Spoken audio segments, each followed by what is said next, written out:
We'll just chant the 11th and 12th verses which we just did once more and then go ahead. After me.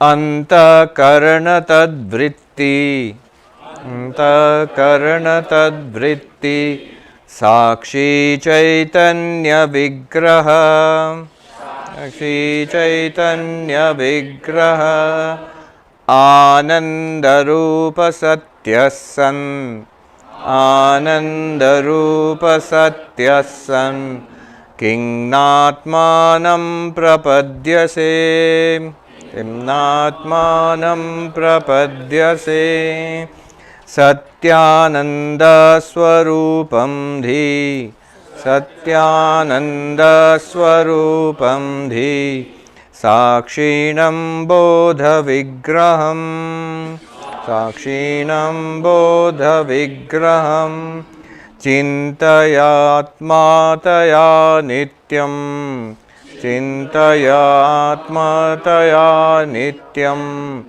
Tyaktva dehadigam dhiyam Tyaktva dehadigam dhiyam.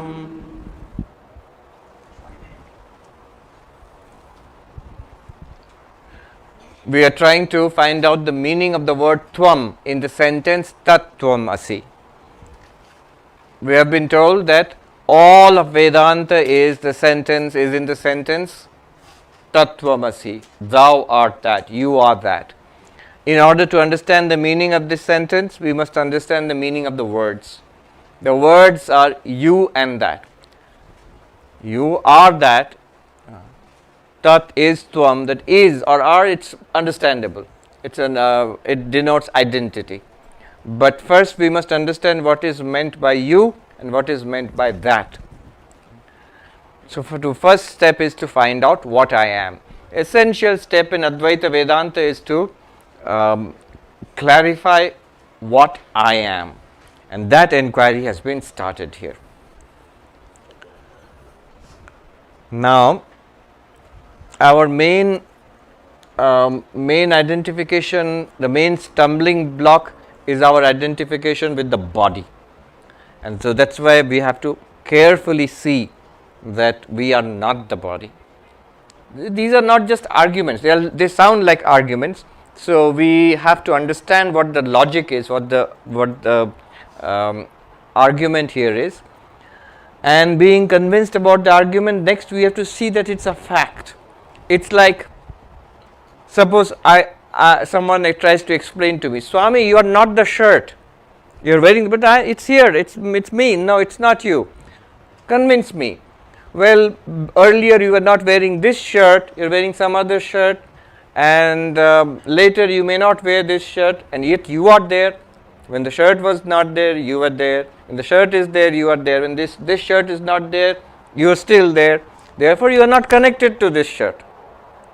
Temporarily, right now you are wearing this one, but it doesn't mean that you are it, or it forms any kind of integral part of your identity. Similarly, so that's an argument. Having heard that argument, I must come to see as a fact, yeah, I am not the shirt. I may be wearing it now, but I am not it. It's not me, I am not it. So similarly, the arguments are given to show that we are not the body.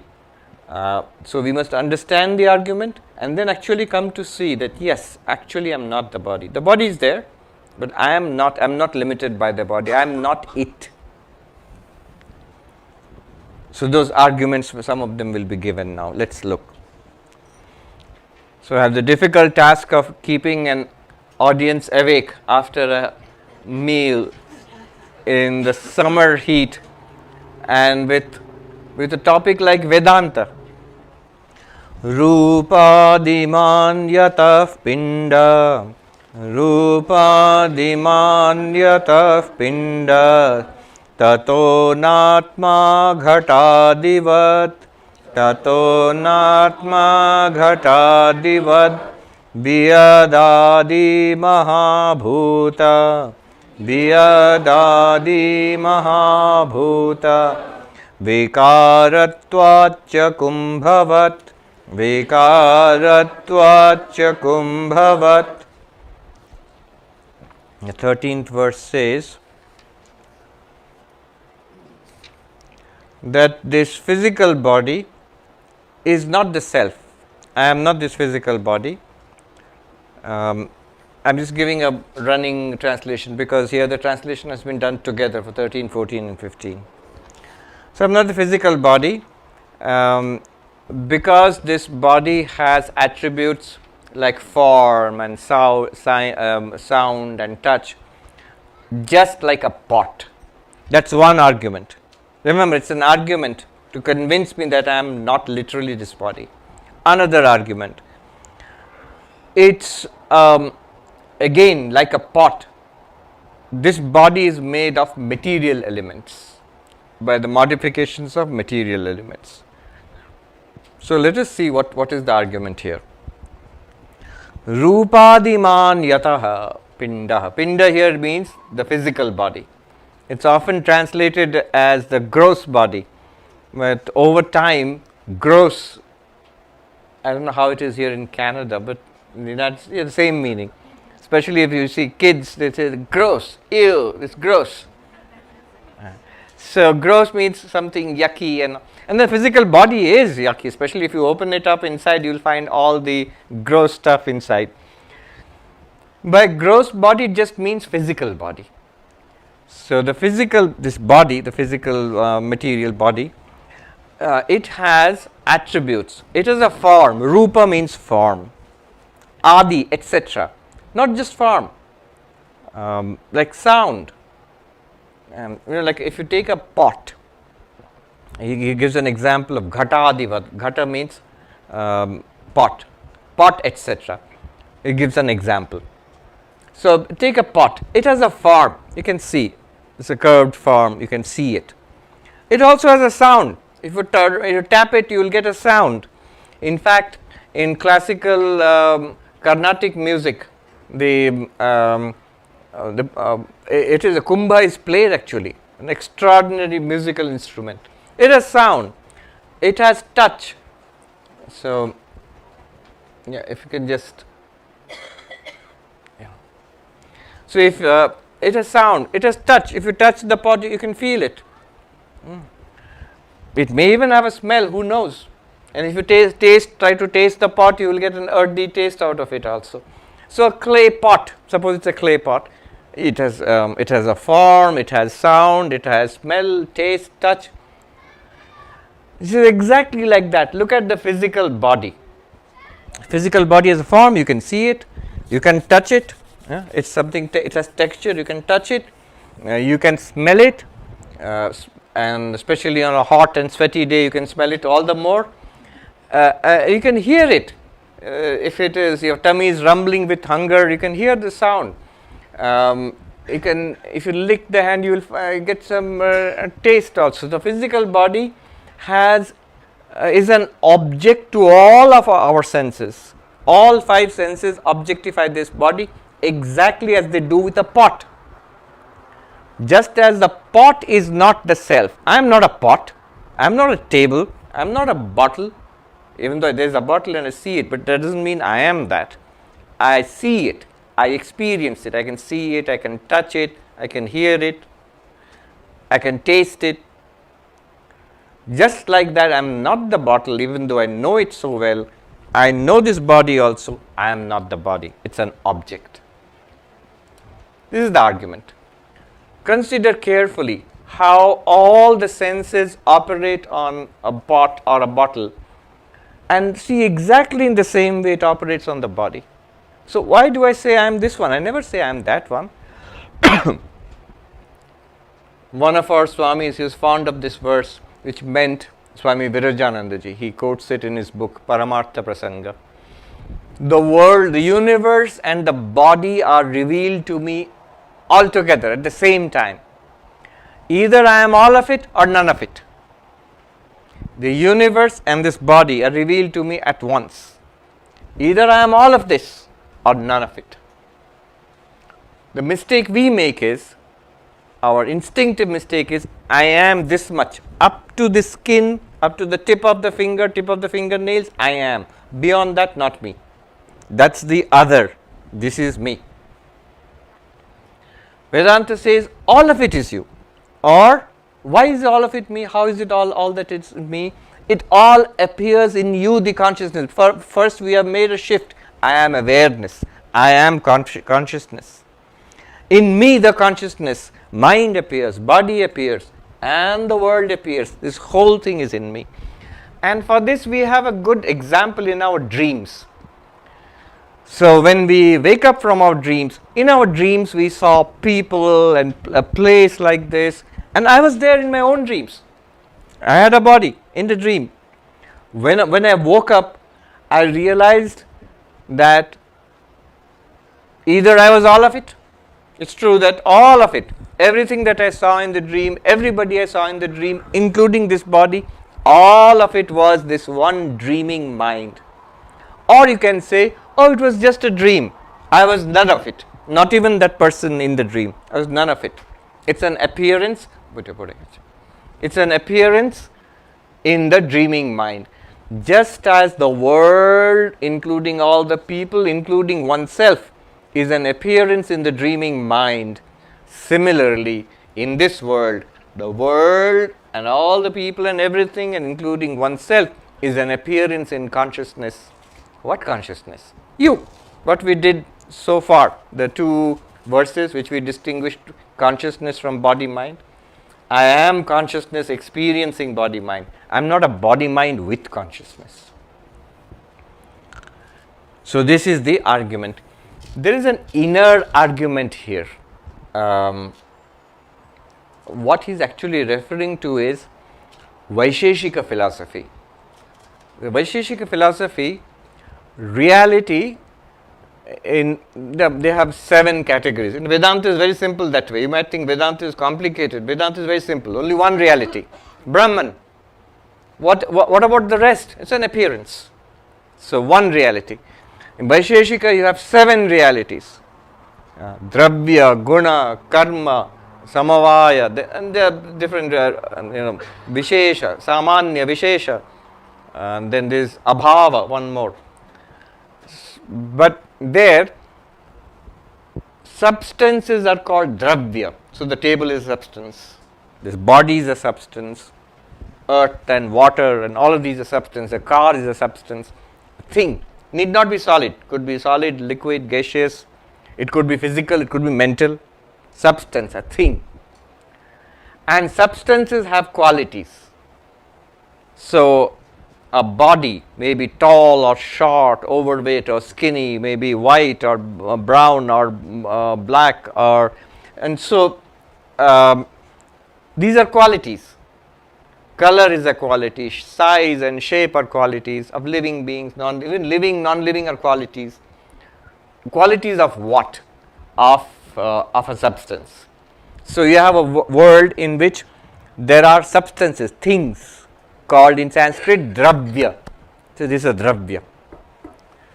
And those things have qualities called Guna, quality. Qualities may be of many types. And the qualities are in the Dravya. Now the thing is that when you are experiencing the quality, remember this is not Advaita, this is Vaisheshika philosophy. This is a very common sense approach.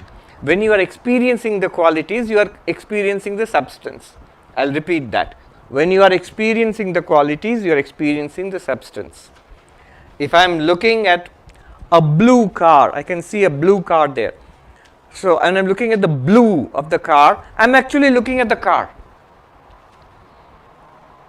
Notice, in a very subtle way, the eyes actually don't see a car, they see shape and color. So when I am seeing that shape and I am seeing that color blue and the shape of the car, I am actually seeing the car. Okay, that's simple enough, common sense. So when you are seeing the pot, the shape of the pot, you touch it, you feel the texture of the pot, you tap it, you feel the sound of the pot, the shape, sound, color, size of the pot. When you are seeing the pot. So here he is saying, you see the shape, size, color of the pot. Similarly, you see the shape, size, color of the body here. You are seeing the body. Just as When you see those attributes, you are seeing a thing, a pot, an object, not the self. Similarly, you are seeing all sorts of characteristics here, size and shape and all. You are seeing an object, not the self. That's the point here. What I said just now is that a little deeper, there is the language of dravya and guna here, substance and quality here. But the logic, the point is the same. An object out there is not the self, and the body is also an object out there. It's not the self. Somebody may argue, Shankaracharya gives this argument in another book, Upadesha Sahasri, and we are inclined to reply, look, prima facie, on the surface of things, it seems to be a good argument, but really it is not. Here is the table. It's an object. Yeah, and I don't think I'm the table. If you hit the table, it's nothing to me. If you burn the table, it's nothing to me. But if you hit the body or burn the body, I can't say it's an object, it's nothing to me. I feel it. It hurts. There's pain. So this is the objection raised to this kind of argument. And what's the answer? Shankaracharya says the same logic. Look a little more carefully. You say it hurts. Yes, it hurts. If my body is burnt, the Sishya, the disciple says, if the body is burnt, it hurts. That hurt, pain, is it experienced or not? Yes, it's experienced. Then it's also an object of experience. Just as this is an object of experience, the color is an object of experience, the touch is an object of experience, the pain in the body is also an object of experience. So, if it is an object, then I am the awareness to which it is an object. It is not I. Vedanta says, look at again the chutzpah of it. We say, I am in pain. Why? Because I feel it. Vedanta says, you are not in pain. Why? Because you feel it. If you feel it, it's an object. It's not making sense? Let me put it as simply as suddenly somebody comes and pinches me and I go, ow! But if I am aware and if I have got all this logic down ready to apply it and say, now, test case, come and pinch me or I'll pinch myself. Let me pinch myself. And there is that ow, but that ow is now an object of awareness. I am aware of it. As I am aware of the body, I am aware of the action of pinching. Now there is a pain coming. I am aware of the pain too. You can see it's an object. You can actually apply it. But until enlightenment, don't go all the way. Don't go to the doctor and the dentist and say, all right, I don't need anesthesia. You're asking for trouble. There is a level to which this understanding will work, an argument will work, but it's quickly overwhelmed by the sheer sensory input of extreme pain. Then you will struggle. You can't hold on to that anymore. But an enlightened person, can they hold on? Yes, they can. A truly enlightened person can hold. There's many such examples. Swami Turiyananda is a classic example. I often give that example. In his Sri Ramakrishna himself, cancer in his throat, is dying, and then Turiyananda Hari Maharaj asks him, how are you feeling, sir? Terminal patient, terminal cancer. He says, it hurts, I can't eat. Truth, he is admitting the truth.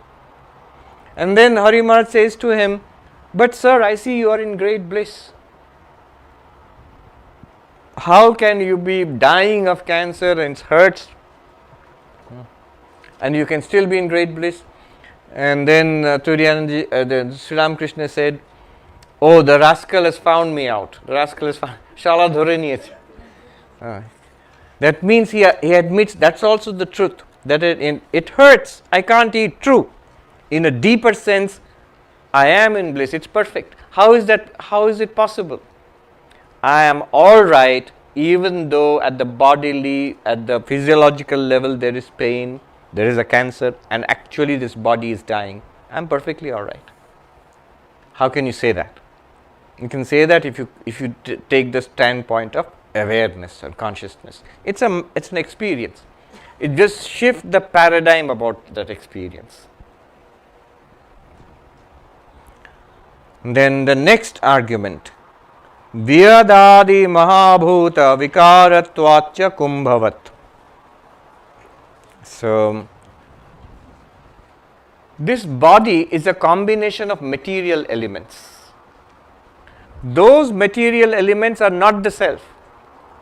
If I take a little bit of earth and water and fire, heat, do I say I am that? No. This body is basically a more sophisticated combination of those things. All kinds of elements are there, minerals are there, and that go into forming these cells. After all, that's what we eat. Chemicals, that's what we are eating. Swami, what a way of saying, delicious food we had, you're saying chemicals? Yes, it's chemicals basically. We are building up and maintaining this biological machine. Those are Vyadadi. Vyad means sky. Adi, etc. etc. means sky, air, fire, water, earth. The ancient cosmology, most ancient cultures had this kind of fire, air, water, earth cosmology. It's not the time to go into the details, but there is an inner logic to it. Why? In Vedanta, in Sankhya, you find the inner logic to it. How do we experience the world? We experience it as form. You see around? Colors and shapes. We experience it as sound. Yes, I'm speaking, you hear sound. We are experiencing the world as sound. We experience it as touch. We experience it as taste and smell. So we have 5 senses. We experience in this way. Now these are attributes. Again, the Vaisheshika ontology, that there are attributes and these must be existing in something. The form is not hanging there. There must be a substance behind it. The smell is not just a smell. Something is smelling. We say that. The taste is not just a taste in the tongue. There is a very dish which is delicious. That's what is so tasty. So there are substances which have these qualities.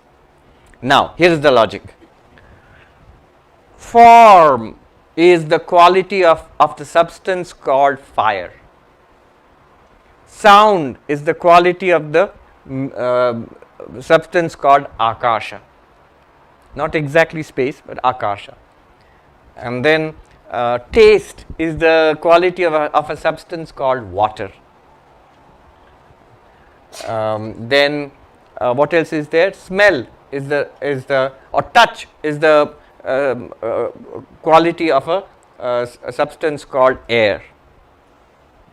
And then taste, smell is the quality of a substance called earth, Prithvi. So the way we are experiencing the world, there is a reality which is appearing to us in these 5 ways. That reality is 5 elements. So according to the Sankhyan cosmology, Akasha, the primordial element, has the attribute of sound. We experience Akasha as sound. And then air is the primordial element which is the element which has the qualities of sound and touch. Fire has the qualities of or attributes of sound, touch and form. And then water has the qualities of sound, touch, form and taste. Earth has the qualities of sound, touch, form, taste and smell. So these 5 elements may sound very, very simplistic. Oh, they just looked at the world and they thought there is space, there is some heat, that's fire, there is water and there is earth. That's how universe is. No, there is actually the deeper epistemological view of how we know the world is in this way. I know there can be many questions if you are thinking about it. You might think that, but that's just us humans. There are animals with an electrical sense. There are bats with sonar and dolphins with So what about that? That's true. They see the world in a slightly different way. Remember, all of this cosmology which we are talking about is part of these systems like Sankhya or Yoga or Vedanta. They are all systems, they are methodologies of guiding us back to enlightenment. They were not doing physics there. These darshanas, so they are very human centric. They are trying to describe our experience of the world. No wonder they talk only about five senses. They are trying to describe our experience so that from the experience we are having right now, we can be guided back into who we are. If they started describing a bat, that won't be very interesting, but it will not help us in enlightenment. Okay. Vyadadi Mahabhuta. Mahabhuta is the 5 elements. I am not going into details there. Vikaratvacha kumbhavat. This body is a combination of these 5 elements, modification of these 5 elements. That's all it is.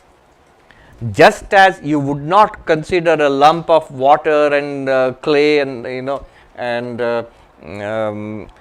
some air or something as I am that, you should not consider this as I am this. This very interesting email I got from a doctor, I think in Scotland. He said that I have been examining scans of human bodies for so many years, for 30 years now. Just now I had an epiphany. I'm looking at the scan, detailed scan of the innards of the body, and I said to myself, where am I in all of that? It's a thing. It's a sophisticated biological machine. Where am I in all of that? I feel I'm here, and yet in all of the things that we can examine here, all of the things, with the more details we go, we don't find ourselves in here. It's a thing. It's a combination of elements. Vyadadi Mahabhuta Vikaratvacha Kumbhavat. Again, like a pot. So the ancient philosophers in India very fond of that pots. Now, a question comes from the student who's been listening very carefully. So I am not the body, not the mind also. Why not the mind? Object. I am aware of it. It's not me. Then he asks a question. 14. Anatma yadi pindoyam. Anatma yadi pindoyam. Ukta hetu balanmatah. Ukta hetu balanmatah. Karamalakavat sakshat. Karamalakavat sakshat. Atmanam pratipadaya. Atmanam pratipadaya. He's saying, all right, you have shown me the body, pinda, anatma. It's not the self. I am not the body. Okay, I get it. Yeah. Why? Ukta hetu balat. On the force of the arguments you have given me. What are the arguments you have given me? This pot, as I see the attributes of the pot, the color, the shape, the sound and the taste and all of it, therefore it's a substance. I am seeing the attributes. I see the shape, color, sound, all of this of the body, it's a substance, not me. As I am not the pot, I am not the body also. And mind, more subtle argument, but same argument holds for the mind. The mind doesn't have a form or color or shape, but still it's an object of experience. Therefore, I am not the body. Another argument was, it's made of material substances. A mass of material substances, I mean like matter, I wouldn't say I am that. But about the body, I'm saying I am this. So I am not the body. It's just a modification of matter. Good, I got it. Now the problem is this. The question is to find out who am I. Whatever the candidates for I, they have all been rejected. Not the body, not the mind. You ask me, who am I? And I put forward this, I am this. Alright, then you showed me that I cannot be this. It's a body. I say, no, I am not this exactly, but in the body, you can't see, but in the body, I have here, I have thoughts, feelings, emotions. I feel I am here. That thing, call it the mind. In Vedanta, it's called Sukshma Sharira, subtle body. I am that. That also I am not, because I have been convinced it's an object. I am aware of it. Now, all the candidates I had there to show, who am I am out of candidates. You say, please show me who you are. I can't show. What I showed, now you have convinced me, I cannot be any of them. They are not Atma. Then tell me what is Atma. You tell me. Okay, wise guy. Why don't you tell me? Enlighten me. And he says, not only that, look at the demand of the student. Don't give me theories, pure consciousness, witness. No. Sakshat, directly. How directly? Karamalakavat. Like putting a fruit, the myrobalan fruit. Like putting a fruit on your palm, the palm of your hand, as clearly as you would see that. You show me the self, Atma. You can't. But I won't take any theories for an answer. You have to show it to me. And look at the answer. He said, okay, I'll show you. Not quite like a fruit in the palm of your hand, and you can't do that. If you showed the Atma in the palm of your hand here, that would be a disaster. Why? Remember, the self, who am I? It cannot be objectified, it need not be objectified, and it must not be objectified. You must not show it as a fruit in the palm of your hand. Then it would not be you. Who am I? Here, look at the palm. I'm going to put you on your palm of your hand. Then who is the one seeing it? Am I that one or here?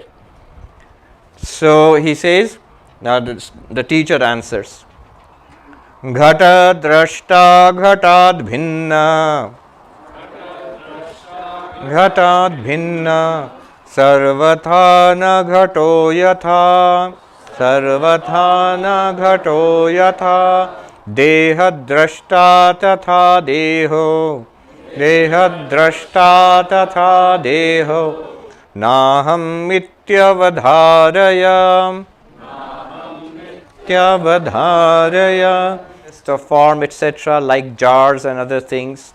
And also because it is a modification of ether and other great elements like a pitcher. The disciple says, if on the strength of these arguments the gross body is accepted to be the non-self, please demonstrate directly the self like an emblic myrobalan fruit or any fruit placed on the palm of one's hand. Alright, so I am out of answers. You show me. And the teacher says, just as a seer of a jar is in all respects distinct from it, so know it for certain that you, the seer of the body, are by no means one with it. This we have done earlier, the seer and the seen. One simple principle which we always use, the seer and the seen must be different. The very eye, the eyes are not what they can see. Whatever you can see with the eyes are different from the eyes. In fact, the only thing that the eyes cannot see are the eyes themselves. Right? I can see everything there. Say, but Swami, you can't see far away. I can see it if you should give me a telescope. You can't see what's behind you. I can see it if you show me on a TV screen or I turn around. Eyes can see. With the proper instruments, you can see anything that can be seen. But they can't see themselves. Somebody is looking puzzled. Look at a mirror, Swami. That's a reflection of your eyes. You are not seeing them directly like you see this. You can't see the eyes directly like this, the way you're seeing this. Or a picture. You take a selfie. That's a picture of your eyes. But you're not seeing the eyes directly. So the eyes cannot see themselves directly. Similarly, so eyes are separate from whatever they see. Similarly, you, the knower of the body, must be different from the body itself. Deha drashta tatha deho. Naham ityavadharaya. You might say that, but you've already told this. I asked, the student said, show me what I am directly. Say, I am. You're not listening. It's like, I want to see my eyes. Show me my eyes.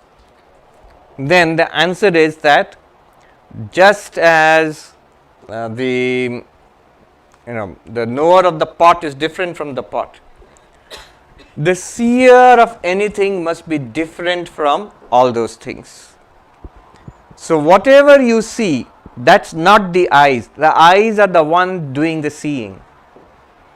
You want to see the eyes, this is the way to see the eyes. Whatever you look at anything, this is like this. What is the proof that the bottle is there? I see the bottle, that's the proof. What's the proof that the Swami is sitting here? You see the Swami, that's the proof. Seeing something is the proof of its existence. Okay? Now, what is the proof that that I have eyes? Seeing the eyes should be the proof. Seeing X is the proof that X is there. Seeing the eyes should be the proof that the eyes are there. But you are not seeing the eyes anywhere. So does that mean that the eyes are not there? No. The actual proof of seeing the eyes is, proof of the existence of the eyes is seeing anything. Just seeing is the proof of the existence of the eyes. Similarly, that's the answer he is giving. Whatever you experience is not you. Whatever you experience is not you. It's an object of your experience. But the fact that you are experiencing tells you what you are. Nobody can deny that I am experiencing. But the fact that I am experiencing tells me what I am. Just as the fact that I am seeing tells me I have eyes. Doesn't matter what I see. I have eyes. Similarly, the fact that I am experiencing what? Form, seeing, hearing, smelling, tasting, touching, thinking, remembering, desiring, hating, spiritual, non-spiritual, all of these are experiences. They all tell me one thing, I am consciousness. Don't even put a label to it. Just see what you are.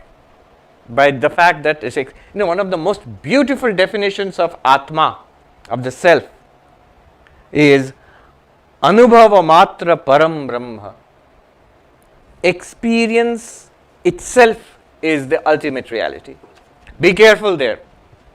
So, I am experiencing things. So, this is the ultimate reality. No.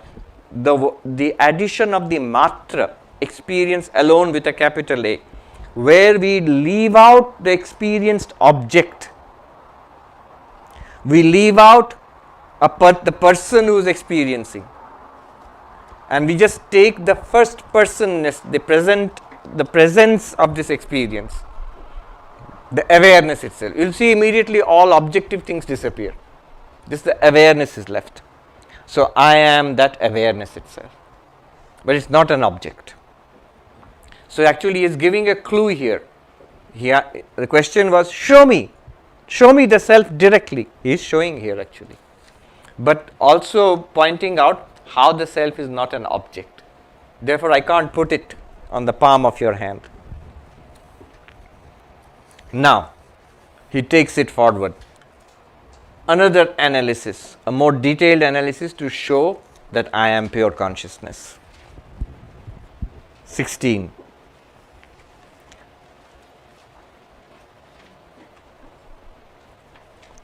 Evam indriyadrignaham indriyani ti nischino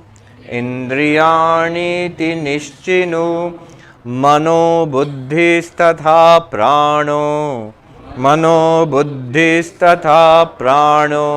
naham mityavadharaya.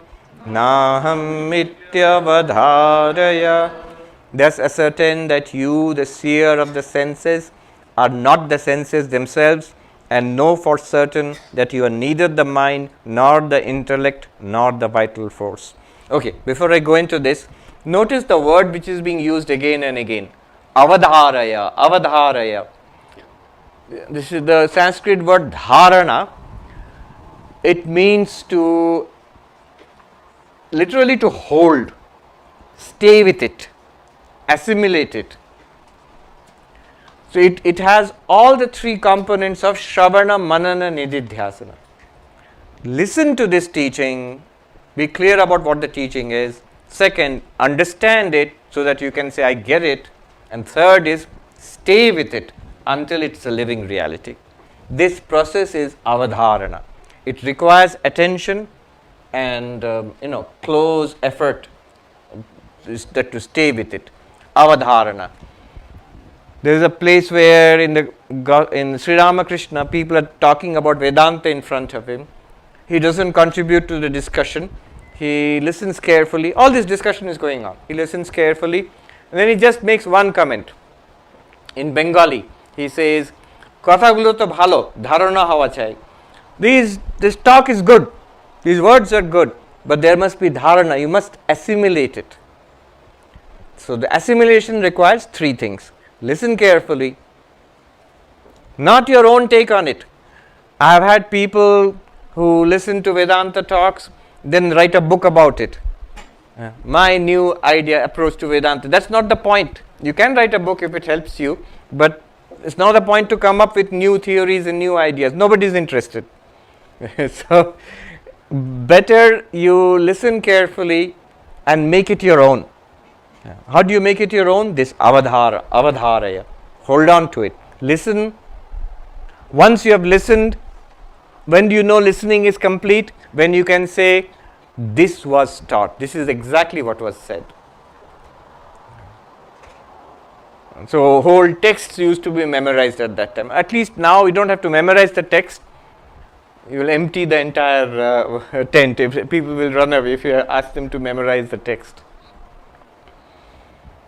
Tibetan monks, even now, they spend years and years memorizing the texts.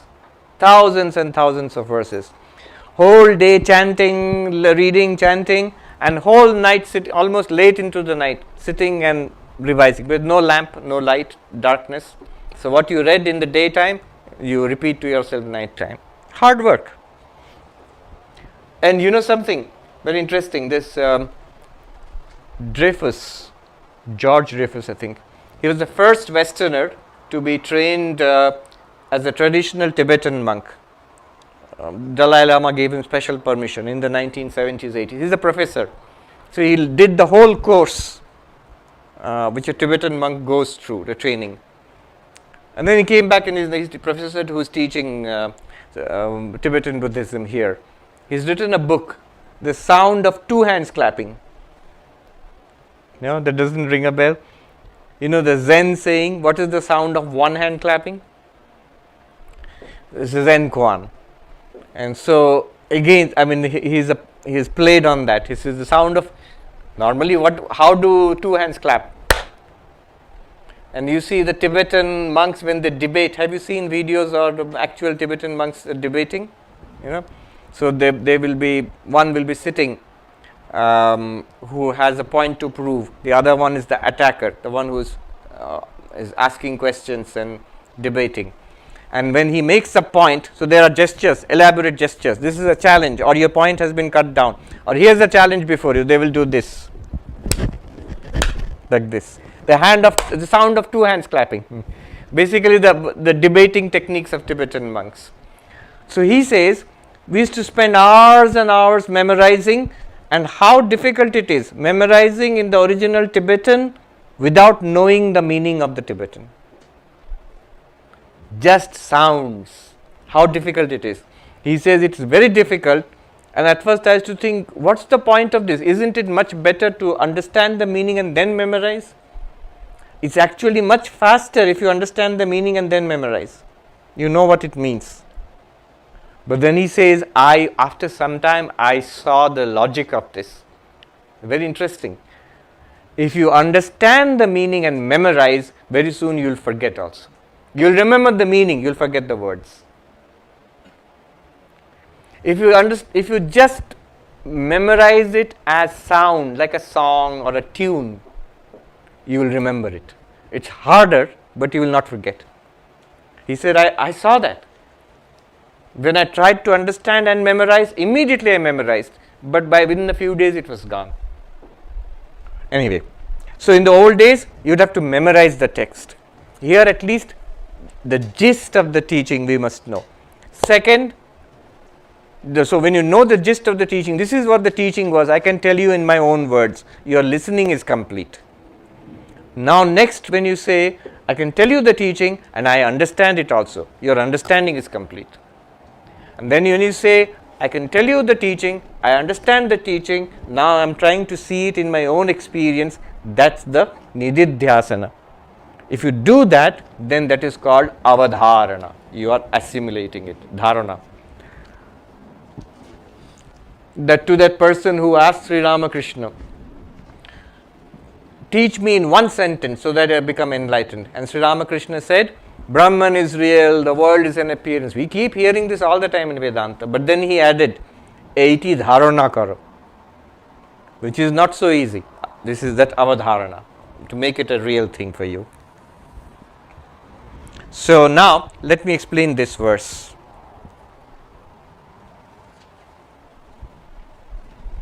Here he is doing the Pancha Kosha Vichara. The same thing what we did earlier, in the few verses earlier, same thing in a new technique. This is borrowed from the Taittiriya Upanishad, the second chapter of the Taittiriya Upanishad. Same question again, start with the body. The body is called the Annamaya, the modification of food. What we just ate now, that is being slowly and surely modified into this body. We start with that because that's what we think we are. Am I the body? And then we examine. The body changes from birth to babyhood to childhood to youth, middle age, old age. It changes so much. But I am the same one. I was the one in the baby's body. You might say, no, I have changed. But when we say, I have changed, if you inquire closely, what do you mean, sir, when you say you have changed? The answer will always be some change in the body or the mind. Notice, I am the same one in the baby's body, the child's body, teenager's body, middle-aged body, old body. That is a commonly accepted intuition. It's accepted by law. Everybody also says you are the same one. The law also holds you to be the same person. Otherwise, you couldn't inherit your property from your grandparents or parents if you're not in the baby. The same one. But then the question is, how can I, the same one, the unchanging one, be the changing body? How can changing and unchanging be the same thing? Not only that, apply the seer and the seen, which we just did. Just as the seer of the pot is different from the pot, the seer of the body must be different from the body. So, this physical body changing, I am unchanging. It is the seen, the object of five senses, I am the seer. It is not conscious, I am conscious of it. In Sanskrit, all of these can be summarized in few words. Savikaratvat, drishyatvat, jadatvat, naham deha. Because the body is subject to continuous change, because the body is an object of my senses, an object, and because the body is not sentient, not aware, I who am aware, I who am the experiencer, I who am unchanging cannot be the body. Then the same thing is applied. Look inwards, Upanishad says, Anyo antaratma pranamaya, the vital sheath, prana inside. I am the pranamaya. And then here he says senses. Am I the sensory system? Am I life itself? That also we see, it is changing, subject to continuous change. Health, illness, vigor, weakness, hunger, thirst. I was hungry and thirsty, then I had a nice lunch, now I am full. That is prana. I was energetic, now I am sleepy and the Swami is putting me to sleep. All this philosophy. That is prana. Am I the prana? No, changing. I am unchanging. It's an object, I am experiencing it. I am the experiencer. How am I experiencing prana? Don't you follow the breath? Mindfulness breathing. Yeah, it's something experienced. I am the experiencer. I am conscious of it. It is not conscious of me. Savikaratvat, Drishyatvat, Jaratvat, Naham Prana. Because it is changing, because it's an object, because it is insentient, I the sentient, seer subject, and unchanging, I cannot be the prana. Then the Upanishad says, look inwards, you are searching for who am I? Look inwards, what else is there? These thoughts are there. So am I the thoughts? Anyantaratma manomaya, look at the thoughts. But then you are looking at the thoughts. That means the thoughts are objects. Emotions are objects. Memories are objects. Even the ego, I, just say to yourself, I Sarvapriyananda sitting here, that I is also an object because I am aware of it. Then I cannot be the mind also. Because it is changing, because it is seen, because it is insentient. I am aware of it. The mind is not aware of me. So, because of these reasons, I am not the mind. Turn inwards, Anyantaratma Vijnanamayaha. The self is not the mind. Inwards, the intellect, the one which is thinking all this now, trying to understand, is that the self? Am I intelligence? I had a professor once with whom I would have this argument. I was a youngster. But he couldn't just wrap his idea around the concept of consciousness or awareness. He always got stuck at intelligence. Professor, he always got stuck at intelligence. The Vedanta says intelligence is Atma, right? I am this intelligent being. This intelligence is Atma. So, no, it is the witness of that intelligence. So, Vijnanamaya, the sheath of intelligence, that too I am not. Same arguments. Savikaratva, Drishyatva, Jaratva. I am not that. When you push further, blankness, the Anandamaya Kosh will come. If you ignore the world, if you ignore the body, if you ignore the prana, the mind, shut down the intellect, stop, blank, you will get a blankness there. Something like we experience in deep sleep. That is called the Anandamaya. But that too comes and goes. That too has the same thing. It's an experience. It is not aware. We are aware of it. Therefore, I am not the Anandamaya. This is called Panchakosha Vichara. An investigation into the five. What investigation? Basically, like the student, he is asking this teacher, show me the Atma. And the teacher says, what are the candidates? What possible answers could there be? What is the Atma? Body, vital sheath, mental sheath, intellect sheath, Anandamaya, the bliss sheath. What is the Atma? None of them. He rejects all of them. Then what is it? It is you, the consciousness to which these five sheaths appear. Here the 10th man story I often tell. If those who have heard me, I will not go into it. All these five are objects in order of subtler and subtler, inner and inner, sukshma and antara. Body is the grossest, most physical, outwards. Inwards, prana. More inwards, more subtle, mind. More inwards, more subtle, intellect. More inwards, more subtle, blank. But all of them are appearing to consciousness. But that consciousness is not, you come to that Anandamaya and then say, more inwards, more subtle, you will not find any object. All right. So this is Adi Daivika.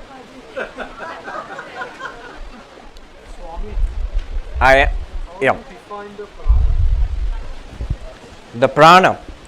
Yeah, the pranamaya kosha, which is, there are five pranas, you will find in Vedanta Sara description is given.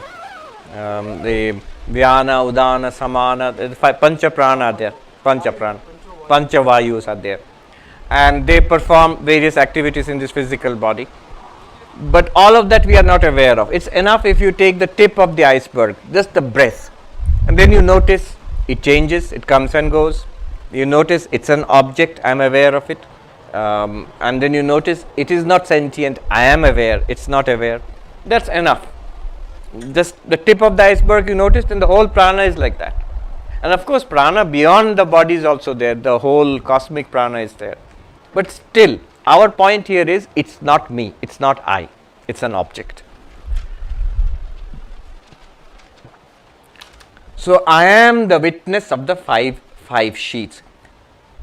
Again, this is an answer to the question. Show me the Atma directly. Here I am showing you. What you directly know is the body, yes, and you are the experiencer of the body. Is the prana? Yes, you are the experiencer of the prana. Is the mind, the intellect, even the Anandamaya Kosha, the deep sleep state? You are the one who experiences all of these, but none of these you are. Pancha Kosha Vilakshana Atma. It may sound theoretical, but if one gets it, it's not theoretical, it's the most direct of all things. Everything else depends on this consciousness, which you are. In what sense? Even the experience of having a body, even the experience of enjoying and suffering, even the experience of breathing is possible. I mean, the experience is possible because you are aware. Notice, I am not saying that the body and digestion and breathing are possible or not. The experience which you are having is possible because you are consciousness. And you are the consciousness, you are not the experienced object, whatever the experienced object. And that's so direct. It's more direct than putting it in the palm of your hand. What the teacher is saying is, when you put the fruit in the palm of your hand and say, oh, I am having a direct experience, there is something even more direct than that. You, the one who are having the experience. Which is closest to you? You yourself, your awareness. So that's the direct answer. One possible objection could be, look, you are analyzing, you are splitting up the body, mind into different parts and then saying, you are not this one, you are not this one, you are not this one. But what I meant was, I am the whole thing. I am the whole package. This body, mind, intellect, all of it together, this is what I am. Is that a good answer? Answer we'll see next.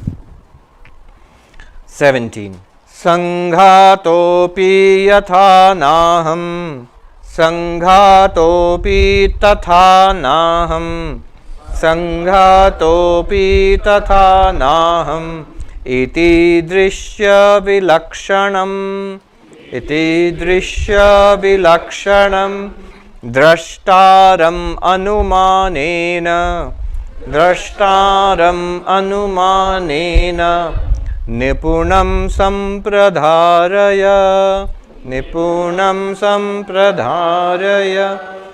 Convince yourself that you are also not the combination of the gross and the subtle bodies, and ascertain accurately by means of inference that you, the seer, are quite distinct from the seen. So, an objection. Look, you are pulling a fast one on me. I am this combination. I am not a physical body. I am physical body with life forces in it, a living physical body with mind and senses, with an intellect and an ego and a storehouse of memory. This totality is what I am. Nonsense. It's like saying there's a heap of sand and a heap of clay and a little bit of water and a few stones. I am not any of them separately. You put them together, then I will be that one. Impossible. You know why? On the surface of it, it seems to be a good argument that when you put all these together, something happens and I am there. This is what I am. Not separately. No. The reason is, one reason I can give you is the hard problem of consciousness. David Chalmers has coined that term, hard problem of consciousness. If you Google it, it's a big issue in consciousness studies. even with our most advanced instruments, the last thing that we can see, the most subtle thing that we can see when we scan our nervous system, our brains, is tiny bits of electrical activity, which is still a thing. Living body and the nervous system and the living brain, finally what do they finally what do they produce? They produce these little bursts of electricity in the brain. So, okay, and that's very strongly correlated with our experience, conscious experience. If you talk or report pain, pleasure, and the neuroscientist will point out certain things in the brain that is corresponding to your experience of pain and pleasure. But here is the crucial thing.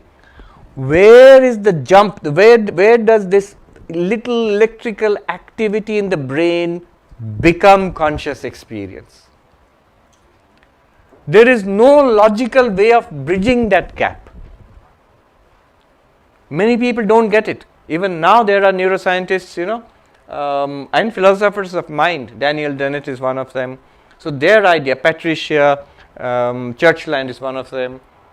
So their idea is that, look, we don't know what exactly, we can't explain consciousness yet, but let's keep doing neuroscience and brain science and we will get an answer. Here he is saying you can't, you cannot. From things you will get more things. Consciousness is not a thing. From objects you will get more objects. Consciousness is not an object. You can't jump out of that into something else. It's called a category mistake in philosophy. You can't jump out of object into subject. Let me elaborate, give you one more argument like this. I had this talk with a professor he's in City University in New York, and he teaches philosophy and life science. And so he says, Swami, I am convinced, he's a reductionist, materialist. He says, I am convinced that consciousness is a property of a living brain. That's it. It's not all pervasive out there, reality, but no, it's something produced by a living brain. How it is, I can't tell you. We don't know yet. But give us 30, 40 years. So this is called promissory materialism. Promise means I promise to give you a materialistic explanation, but I need more time. And so the example he gave me, follow this example carefully. He said, just the way you are talking, 100 years ago people used to say, life is a mystery, we can't understand life. No matter how much science advances, we can't understand life, what life is. But that's not true. Today we have understood life down to the molecular level, and that's for me is enough explanation. So I understand what life is, more or less. Similarly, with consciousness right now, we can't explain it in terms of brain and neuron and electrical activity in the neurons, but we will be able to do so. Give us 30, 40 years. From a Vedantic perspective, you can see the big error that is being made. Sure, you can explain life in terms of more basic physical processes, because life is a thing, an object. And the molecular level explanation you give for life is also a thing, an object. What do I mean by object? Anything that you are aware of. Prana is something you are aware of. So it's an object. A higher level object can be explained in terms of more fundamental objects. That's what you call explanation. So it is perfectly alright from a Vedantic perspective or Sankhya perspective also, that you can explain a natural process in terms of more fundamental natural processes. Objective process in terms of more fundamental objective realities. Life in terms of molecular processes. But consciousness is not an objective thing. Now you are trying to say, I will explain the subject in terms of some objective processes. Do you see the jump you are making? Many people don't see the jump. There was a cartoon, Consciousness Explained. Two scientists are standing there. One scientist is like he's probably the student, another one is the guide. Student is writing down complicated equations on the board. Step 1 equation, step 2 equation, then step 3, step 4 is equation, but in between step 3 a miracle. It's written a miracle. Yeah, it is not vague. It seems vague because we are used to having specific objects, a thing or an objective understanding, but it is not vague. It is in fact more powerful, more direct than any object. It's just that it's not out there, it's here, it's you. That's why it seems a little vague to us. Swami Vivekananda in London, he was talking about Jnana Yoga, and there he says this, that the self cannot be known by any means, but then he says, but you must not go away with the idea that it is unknown and unknowable. In fact, it is more than known. To know this table, these are his words, to know this table, first you know yourself and then you know the table. What it means is first consciousness, then things are revealed to consciousness. Yeah. So in that sense, the more you understand it, the more it seems it is more certain than anything else in the world. Everything else can be doubted, as Descartes discovered, in his skeptical project. I can doubt everything except the one who is doubting. To doubt that, you still have to exist. Right, so my question now, Swami, is we must not hold on to it, but that is itself is an idea. So what are we trying to what is the process of dharana on that? Because contemplating on that itself is a thought, which is an object. Yes. How do we go about it? Let it be an object. See, an interesting thing. The question here is, after all this we are doing, at some point you will come to this doubt. All this we are doing, these are also thoughts. If I am not the mind, all of this is going on at the level of the mind. All of this, at the level of the intellect. All learning, all Vedanta, all knowledge, even enlightenment. Still at the level, mind has something to do with it. No problem at all. That's what the mind is designed to do. Somewhere inside our idea is, if my real nature, the Atman, is beyond the mind, then what's the use of dwelling around at the level of the mind? Of course there is. Where is ignorance? Ignorance is in the mind. So where should knowledge come? Knowledge should come in the mind. It's just that the ignorance, if I was ignorant of Spanish, for example, which I am, now the ignorance of Spanish is there in my mind. The knowledge of Spanish should also come in my mind. Then only the ignorance will be removed. That's how knowledge and ignorance works. In this case, only the ignorance is about the real nature of myself. And the knowledge also will be about the real nature of myself. And it has to come in the mind, no problem. In fact, it must come in the mind. But it will refer to something beyond the mind. A good example is, I like this one. When I say, I am happy. I am happy. But what said I am happy? The tongue. Tongue is not happy. Where is happiness? In the mind. But the mind cannot speak.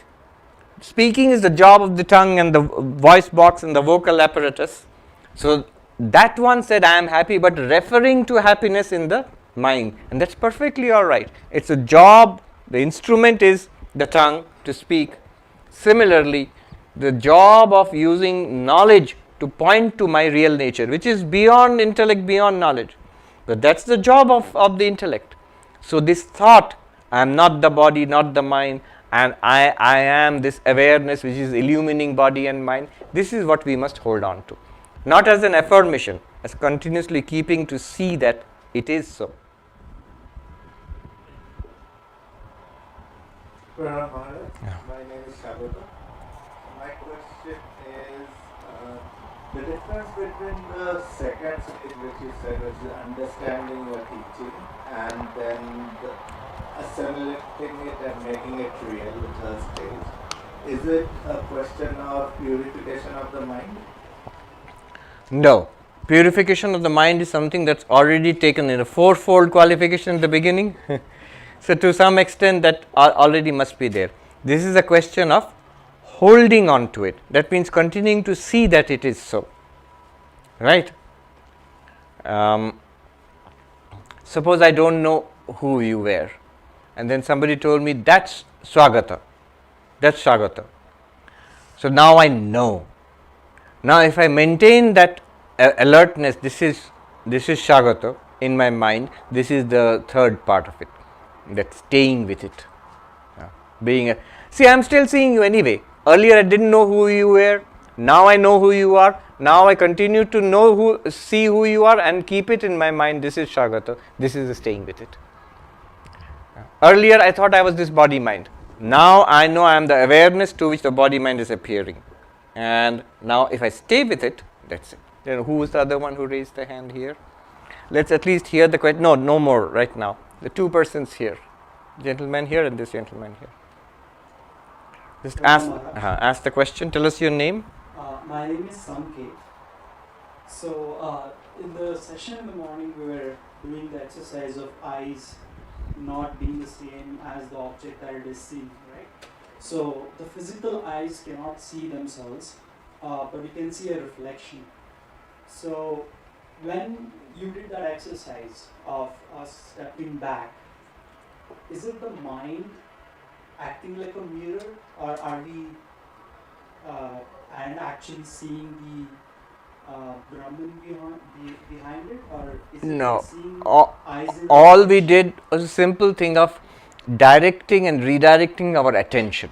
It's the mind, like focus on the cloth, the mind's attention is here. Now take the attention away to the eyes, the mind's attention is here. Take the attention from the eyes to the mind itself, thoughts. Mind's attention is on the thoughts. But all of these are being experienced right now. By what? Now the mind cannot objectify. You can't put the attention on the Atma. But you can notice that something is noticing, that an experience is going on. Then the mind will understand. An understanding that will still come in the mind. But then the clarity will be there that I am not the body mind.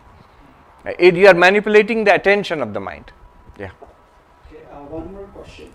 So how do you practice this stepping behind when one is doing japa? Don't do that. Remember, doing japa, you have been initiated, mantra diksha? Yes, don't do that. If it happens naturally, fine. Otherwise, when you have been initiated by the guru, that's a specific spiritual practice, powerful spiritual practice, visualization of the deity and repetition of the Ishta mantra. So in IT language they say firewall this practice, and don't listen to a new lecture, read a new book and keep modifying, upgrade. And the newer versions, poor guru has given you something, that was outdated, now I have upgraded it a lot. Don't do that. Exactly as the guru has given, to the best of our ability, hold on to it till God realization, even beyond. So firewall these practices. Let's just hear the question and we'll stop. Tell us your name and ask us the question. I'm Praveen, and I have a follow-up question from Harsh or something. Harsh or Harsh. The question is that you refer to the consciousness like being more than one. Everybody is a different consciousness. So if it is Prajnanam Brahma and if it's Brihat and Anantam, how something Anantam can be divided into two? Yeah, My question is that you refer to that there is something to do with that in Sankhya. What is that reading that all right. you would like to some citation? Yes. So Sankhya is what is called Bahupurusha Vada, many consciousnesses. The Sankhya philosophy is primarily dualistic. There is a real world out there called Prakriti, universe, nature, that's real. And you and consciousness, you are real, your consciousness, and this consciousness and matter are different. The Purusha and Prakriti are different. And how many Purushas are there? How many consciousnesses are there?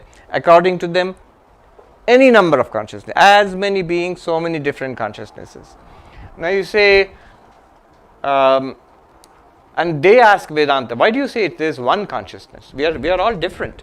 So why would you say that there are one consciousness? Vedanta turns the question on just like you did. Vedanta asks the same question to Sankhya. Why do you say there are many consciousnesses? What are the arguments? So they gave about 4 or 5 arguments which are very easy to knock down. Here is one argument. If we were all one consciousness, then the birth of one person would be the birth of everybody. The death of one person would be the death of everybody if we are all one consciousness. But the answer is no. Birth and death are of the body. One body can die, another can remain alive. How does that change the fact that we are one consciousness? You see, birth and death of the body, not of consciousness, even in Sankhya. Then this next argument the Sankhyains give is, well, for example, waking and sleeping. If we are all one consciousness, one person falls asleep, everyone would fall asleep. One person is awake, everyone falls asleep in a Vedanta class, and it will be terrible. Because always 2 or 3 are sleeping, so everybody would fall asleep then. But again, our answer is no. Waking and sleeping are activities of the mind, not consciousness. Consciousness is the witness of the waking mind. Consciousness is equally the witness of the sleeping mind, dreaming mind. So like this they argue.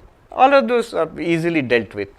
For example, they will argue, if all consciousness were one, then if one person is enlightened, everyone will become enlightened. But unfortunately that doesn't happen. My Guru is enlightened, we should all become enlightened because we are one consciousness. So again we can answer, no. Ignorance and enlightenment are at the level of the mind. One mind may have ignorance, another might have knowledge. So why does that mean consciousness has to be many? Consciousness is one. So this is the kind of argument that goes on between Sankhya and Vedanta.